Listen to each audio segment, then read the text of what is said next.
And in terms of examples at this stage, I know we were previously talking about Emily from Hirsch Marketing because I really love her strategy at the previous two stages, but she's actually not doing any advertising for this stage because her offers are quite high ticket. They're either for people to join her sort of marketers program or for people to actually work with her digital marketing agency.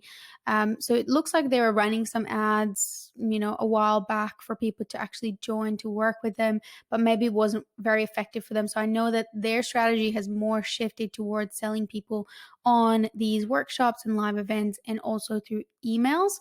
So perhaps they're just not really doing any sort of retargeting ads at this stage, which is why I thought we would jump into Amy Porterfield's stuff because she is currently running ads for her List Builder Society, which is a lower ticket offer or less than $1,000 offer. So she actually is doing some really cool ads for this stage in her sales cycle that I thought we could check out for inspiration. And also because she's doing something that sort of leads into another lesson that we're going to be looking at later on, which is split testing some of her landing pages.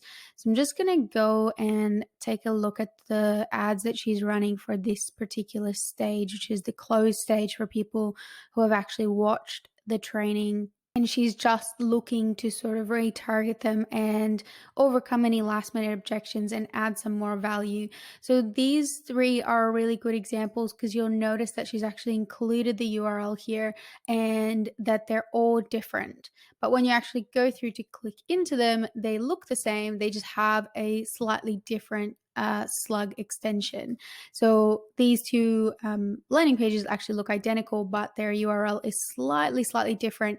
This is a really cool thing that we're going to talk about a little bit later on, which will allow you to sort of report on which of your ads are performing the best for you inside of your email marketing platform, where you can sort of tag your incoming users based on the landing page they signed up through.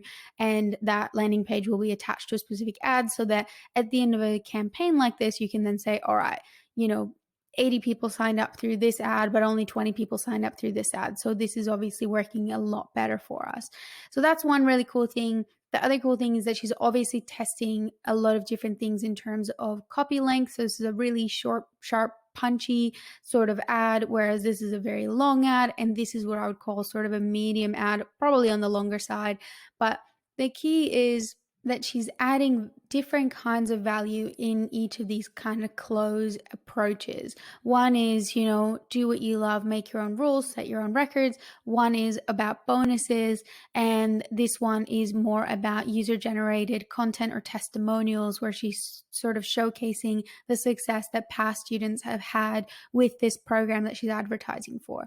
So that's what is really, really cool about this approach. But the other thing that I really wanted to point out here is that she also has some ads running for replays. So that's something we haven't really discussed, but it's an additional audience that you could create within this phase of people who signed up for your training or your workshop or whatever it is that you're providing for exchange for their email address, but they didn't actually follow through on consuming that content.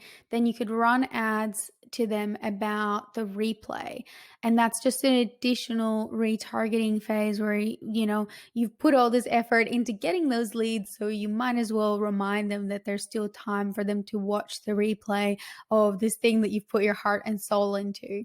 And then, of course, you can track how many people are actually going in and watching the replay from these ads, and they will then get retargeted with additional ads telling them to actually sign up for the paid offer. She has a lot of different layers to this, obviously, because her budget would be enormous, including, running ads for people to finish registering for the free masterclass. So that would be well before the close phase, at the very start of that sort of commit phase, where she's just, running ads to get people to sign up for the masterclass. And then anyone who went to the landing page but didn't actually finish signing up would then see these ads that say, hey, you're busy. Okay, you checked out this free masterclass but didn't finish actually registering for it. Here's your second chance.